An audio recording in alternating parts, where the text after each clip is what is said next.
Nderuar Nënkryetare e Kuvendit, të nderuar deputet, të dashur të rinj nga gjithë Shqipëria.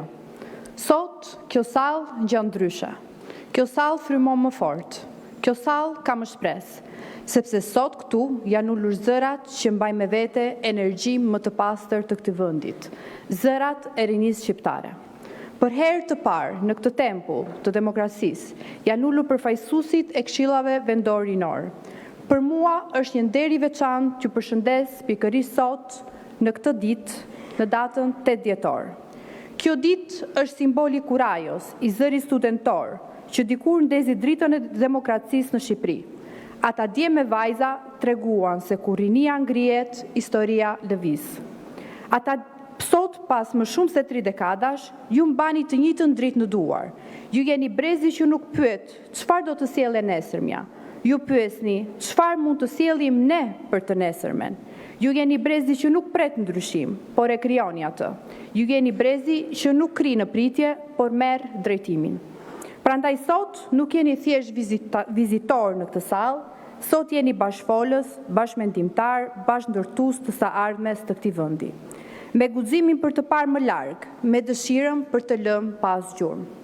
Ju sillni sot këtu zërin e qytetarëve dhe fshatrave ku jetoni. Sillni historitë, sfidat, shpresat e bashkëmoshatarëve tuaj. Dhe dua t'ju them me bindje të plotë, zëri juaj është i domosdoshëm. Zëri juaj ka peshë dhe zëri juaj dëgjohet. Një kuvend që hap dyer për rinin është një vend që zeron horizontin e vet. Ky takim nuk është ceremonial, nuk është dekorativ, ky takim është deklarat. Që rinia nuk është periferia vendimarrjes, por është qendra e saj. Ju nuk jeni ardhmja, ju jeni tashma aktive e Shqipërisë. Ne po ndërtojmë një model të ri, ku politikat rinore nuk artohen për ju, por artohen me ju. Ku prioritet nuk burojnë nga shifrat, por nga zërat dhe përjetimet tuaja. Dhe fakti që sot jeni këtu, në sallën e vendimarrjes së vendit, është prova më e qartë e këtij transformimi. Ju që jeni sot për herë të parë në këtë sallë, mbajeni mend këtë çast. Shikoni rreth e rrotull. Këtu janë marrë vendime që kanë ndërtuar historinë e Shqipërisë. Dhe nesër, shumë prej jush mund të jeni ulur këtu jo si mysafir, por si deputet, si ministra, si drejtues institucionesh, si lider që do të udhëheqin vendin tuaj me vizion dhe me integritet. Mos e harroni këtë moment, sepse ky është premtim që ju po ja bëni vetes, të mos dorëzoheni, të mos hiqni dorë nga vendi juaj, të mos hiqni dorë nga njëri tjetri. Rinia shqiptare është pasuria më e madhe që ne kemi. Ju jeni brezi më i arsimuar, më i lidhur me botën, më i aftë të konkurojë në çdo shoqëri europiane. Dhe sot, më shumë se kur, Shqipëria ka nevojë për talentin tuaj, për guximin, për energjinë që vetëm rinia mund t'i japë. Ne do të jemi pranë jush me programe konkrete, me mbështetje të vazhdueshme, me investime të prekshme, por ndryshimi i vërtet vjen prej jush. Ne mund t'ju hapim dyer, po ju jeni ata që duhet të hyni. Prandaj sot, në këtë ditë të shenjtë të rinisë, mesazhi im është i qartë. Besoni, veproni, bashkëpunoni, merrni përgjegjësi, sepse Shqipëria ka nevojë për ju. Sot dhe jo nesër. Dua të ndalem dhe me një reflektim personal. Dhe unë jam në fakt e re në moshë, dhe sot kam privilegjin dhe përgjegjësinë të drejtoj një agjenci të rëndësishme kombëtare. Ashtu si shumë deputet që ju sot shihni këtu. Dhe ata janë të rinj, por mbajnë bisupe detyra të mëdha. Kjo është prova më e bukur se mosha nuk njeh kufizime. Ndaj ju them me zemër që dhe ju mund t'ja dini. Punoni fort, besoni fort, ndiqni ëndrat që zemra juaj mban. Të dashur të rinj e të reja, në këtë 8 dhjetor ju uroj me gjithë zemër ditën e rinisë. Urime të gjithëve që punojnë çdo ditë për një Shqipëri më të drejtë, më të gjallë, më dinamike e më pranë rinisë.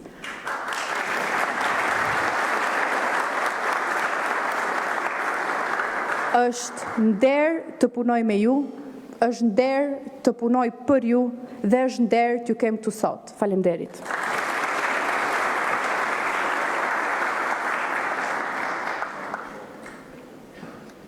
Ju faleminderit zonja Bodo për gjithë fjalën tuaj. Radhën e kanë deputetët e rinj të Kuvendit të Legjislaturës së Re. Do doja që të filloni me deputeten zonjën Sara Mila.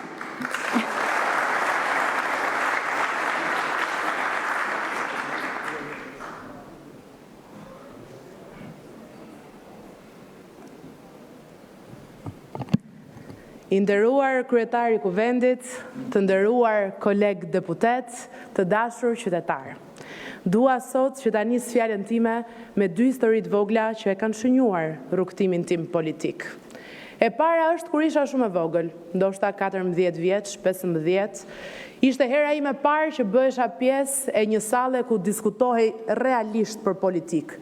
Me gjithë shef shkoj atje dhe zë një nga vendet e fundit. Një zonjë në mosh më prek let nga krau dhe më thot, po ti qa bën këtu? Je shumë e vogël për këto diskutime. Shko dil jashtë me shoqet. Për respekt, dola jashtë në fakt, edhe pse nuk do doja, edhe qëndroj me mua gjatë një pyetje. Përse duhet dilja? Përse ekziston një tryez ku të rinjt nuk duhet jenë? Ditën e parë kur u bëra pjesë e parlamentit, ja ktheva përgjigjen. Njëri që ndron jashtë një tryeze derisa vendos të marrë guximin për mos thënë jo, për të mos u çuar nga karrigja, edhe për të shkuar dhe për të përfshirë. Ndërkohë që historia tjetër më ndodhi shumë ditë më parë gjatë periudhës kur ne ishim duke bërë fushatën tonë elektorale. Në një nga fshatrat e Elbasanit, shkoj dhe vizitoj sërish një zonjë, më tregon dhomën e gjumit të djalit saj. Ishte një dhomë me një të riu, me shumë libra, me një tavolin studimi patjetër, me një krevat bosh, duke sikur jeton të dikush aty, por në fakt ajo më tha se e mbante dhomën ashtu si që ishte, ndërkohë që djali kishte shkuar në emigracion. E mbaj kështu tha se vazhdoj t'je me shpresën dhe me ëndrën se ndoshta një ditë do kthehet prap. Të dyja këto momente dhe të dyja këto dilema e kanë shënjuar patjetër rrugtimin tim politik, por sot teksa ju shoh ju të gjithëve këtu që i keni te kaluar të dyja ato, e keni marrë guximin për t'u angazhuar, ashtu sikurse e keni marrë guximin për të qëndruar, jam vërtet shumë e lumtur. Pika më e dobët në fakt i referohet historisë së dytë, pikërisht largimit të të rinjve. Është fakt, edhe ne nuk duhet ta mohojmë, përkundrazi, duhet ta pranojmë, duhet ballafaqohemi me këtë, por ashtu sikurse duhet pranojmë se historia e Shqipërisë nuk është vetëm e atyre të rinjve që ikin. Historia e Shqipërisë është e atyre të rinjve që kanë ikur por janë kthyer. Historia e Shqipërisë është e atyre të rinjve që kanë ikur por nuk i kanë humbur lidhjet me vendin dhe është sidomos e atyre që kanë qëndruar dhe kanë vendosur të besojnë. Jo pak herë kam qenë edhe unë në dilemën për t'u larguar, pak edhe nga presioni i shoqërisë me patjetër, është deri diku dhe trend për vendet e zhvillimit që të shkojnë dhe të rrugtojnë jashtë. Mirëpo kam vendosur të qëndroj në Shqipëri sepse kam menduar dhe besuar gjithmonë sepse ta duash Shqipërinë nuk mjafton vetëm ta duash, por duhet të shërbesh në të. Dhe unë kam vendosur të shërbej në Shqipëri.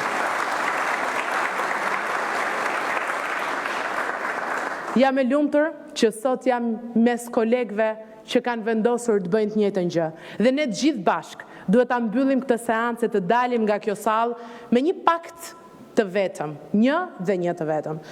Të mos largohemi nga Shqipëria, jo duke i thënë të tjerëve mos u largoni thjesht për mos u larguar, por të japim alternativa që shqiptarët të mos largohen, që të rinj të mos largohen më nga Shqipëria. Dhe mos harroni asnjëherë se kjo është dhe më e rëndësishmja. E ardhmja e Shqipërisë nuk është jashtë kësaj salle. E ardhmja e Shqipërisë është ulur sot në të gjitha këto ulset e Kuvendit të Shqipërisë. Faleminderit shumë.